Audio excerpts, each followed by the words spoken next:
Assalamualaikum warahmatullahi wabarakatuh. Perkenalkan, nama saya Muazzah Nazlah Hasifah. Saya dari kelas 3C, Fakultas Hukum Universitas Surya Kencana. Di sini saya akan melanjutkan tugas yang telah diberikan oleh Bapak Dr. M. Rendi Aryandi, SHMH, pada mata kuliah Hukum Administrasi Negara. Selanjutnya ada keputusan tata usaha negara atau basicking. Ciri-ciri keputusan tata usaha negara atau keputusan administratif. Sifat norma hukum keputusan adalah individual, konkret yang dijabarkan dalam 4 sifat norma hukum meliputi norma umum abstrak, norma individual konkret, norma umum konkret, dan norma individual abstrak. Norma umum abstrak, misalnya undang-undang. Norma individual konkret, misalnya keputusan tata usaha negara.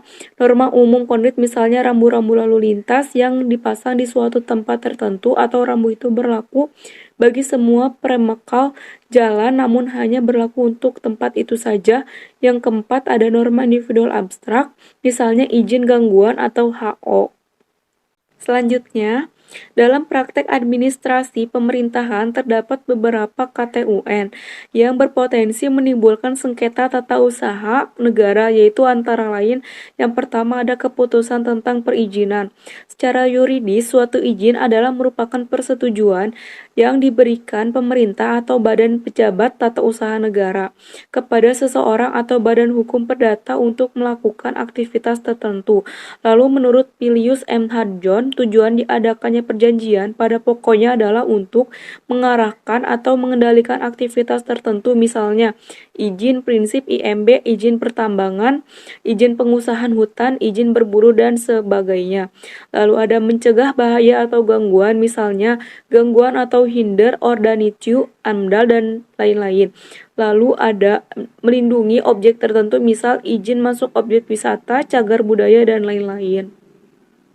Distribusi benda atau barang langka, misal izin tarayen, izin perdagangan swasta langka, dan lain-lain. Distribusi benda atau orang, seleksi orang atau aktivitas tertentu, misalnya SIM, izin memiliki senjata apal, izin penelitian, dan lain-lain.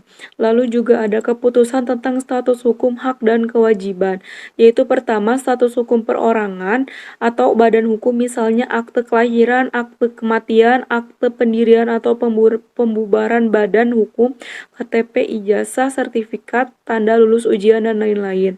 Lalu yang kedua ada hak atau kewajiban perorangan atau badan hukum terhadap suatu barang atau jasa, misalnya pemberian atau penjemputan, hak atas tanah, hak untuk melakukan pekerjaan, dan lain-lain.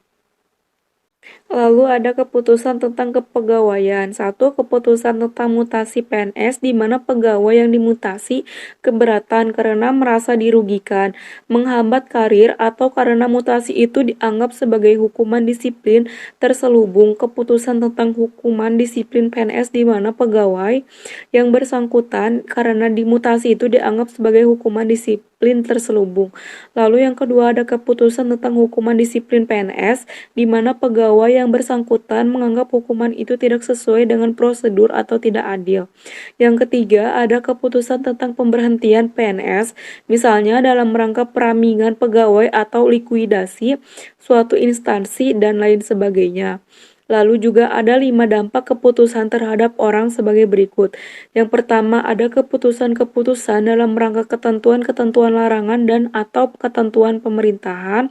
Yang kedua, keputusan yang menyediakan. Mungkin itu saja yang dapat saya sampaikan. Selebihnya akan saya bahas di next video. Wassalamualaikum warahmatullahi wabarakatuh.